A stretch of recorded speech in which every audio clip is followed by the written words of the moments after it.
En Provence se profilent 20 milliards d'euros d'investissement et 10 000 emplois sur une décennie pour 31 projets, dont certains à plus d'1 milliard d'euros à Fos-sur-Mer. Monsieur Lakshmi Mittal, PDG d'ArcelorMittal, deuxième producteur d'acier mondial, installé dans la zone industrielle portuaire de Fos-sur-Mer, déclare: le mécanisme d'ajustement de la taxe carbone aux frontières adopté par l'Union européenne en phase de test est mal conçu et voué à l'échec. La vérité est que l'industrie sidérurgique européenne est coincée entre les coûts de la décarbonation et la surcapacité chinoise qui a entraîné une augmentation des importations. Pourtant, l'industriel est censé investir sur des projets de type hydrogène vert qui ne sont pas économiquement viables aujourd'hui. Extrait de sa lettre ouverte publiée dans le Financial Times du 3 décembre 2024. C'est pourquoi, après avoir obtenu 3 milliards d'euros de subventions publiques, ArcelorMittal a suspendu plusieurs projets européens destinés à réorienter sa production du charbon vers l'hydrogène vert et les techniques de réduction directe du fer.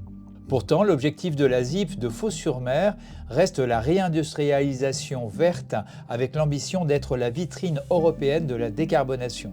Donc, grosso modo, sur la commune de Fos-sur-Mer, on a 8000 hectares sur 9000 qui sont annexés par l'industrie. Le malheur de l'histoire, c'est mieux en opportunité.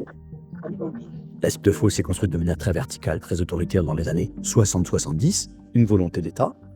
Mais le processus est un petit peu arrêté en cours de route, à cause, entre autres, des chocs pétroliers. Ce qui fait que cet espace immense, qui devait être beaucoup plus dense en termes d'occupation industrielle, est resté un peu en l'état. Les décennies passées, et maintenant avec le mouvement de réindustrialisation décarbonée, on cherche de la place en France. Dunkerque est saturé, les principales ZIP sont saturées. Il y a un périmètre parfaitement défini, et nous, tant que les industriels s'installent à l'intérieur de ce périmètre, nous considérons que nous n'avons rien à dire, sauf à contrôler évidemment qu'il y ait le moins d'impact possible pour les riverains.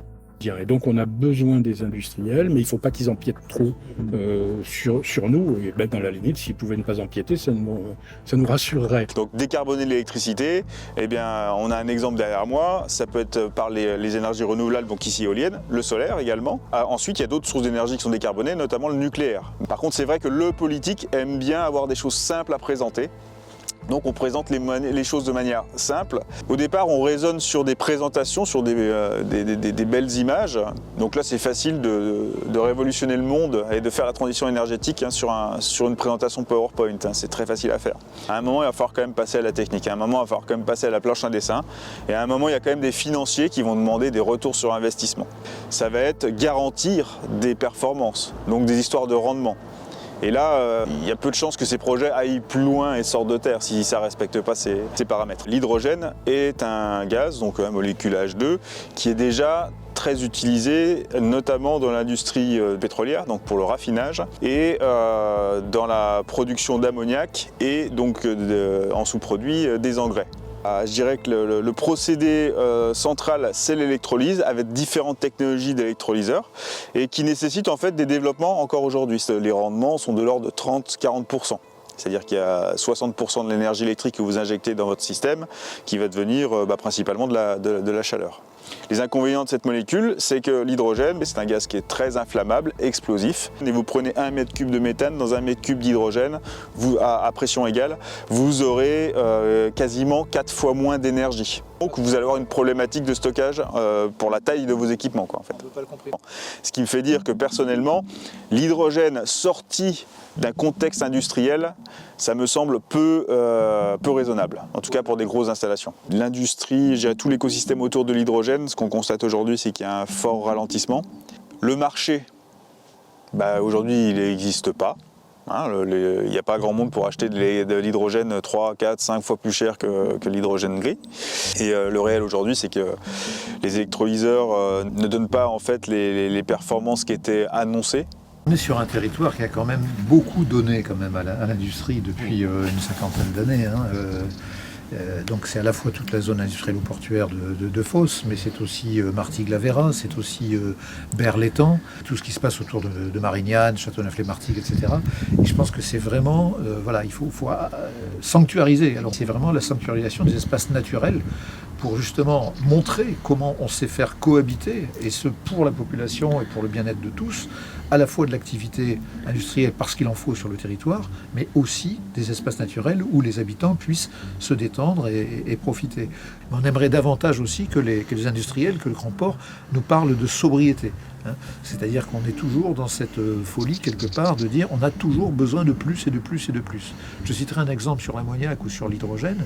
Quand on regarde les utilisations actuelles de l'ammoniac et de l'hydrogène, c'est pour beaucoup pour le raffinage du pétrole, pour la fabrication des armes et des engrais. Je dis, posons-nous déjà toutes ces questions-là. Est-ce qu'on a encore besoin d'autant d'hydrogène pour pour traiter le pétrole, pour raffiner du pétrole? Et voyons réellement quels sont les besoins finaux de décarbonation de ce qui est vraiment utile comme production. Et là, effectivement, peut-être qu'on s'apercevra que oui, il y a des choses à faire, mais peut-être pas à l'échelle qu'on nous décrit aujourd'hui, et donc nécessitant autant de lignes à haute tension, autant d'autoroutes, autant de destruction quelque part. Ça nous paraît absolument essentiel que tous les projets fassent l'objet soit d'un débat public, par exemple la question de l'hydrogène, la question de l'ammoniac, la question du CO2, etc., ça devrait être des grands débats publics, soit un minima de concertation, comme ça a été le cas, donc encadré par des garants de la CNDP, de la Commission nationale du débat public. Cette zone industrielle s'est implantée dans un secteur qui était auparavant, avant qu'on arrive avec nos industries, un paradis écosystémique. C'était une mosaïque de milieux naturels absolument formidable. On avait l'équivalent de la Camargue, de la Crau, jusqu'à l'étang de Berre, c'était extraordinaire.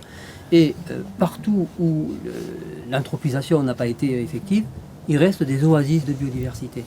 Et donc partout où ces projets s'implantent, il n'y a pas rien, ce ne sont pas des friches comme on nous dit, non, ce sont des secteurs où la biodiversité est absolument exceptionnelle. On l'a vu avec le plan d'Airain par exemple, on est hors zone industrielle portuaire, mais on a le même type de phénomène à l'intérieur de la ZIP. À chaque fois, on a une multitude d'espèces protégées, on a des milieux remarquables, et c'est quand même assez systématiquement édulcoré dans les études d'impact.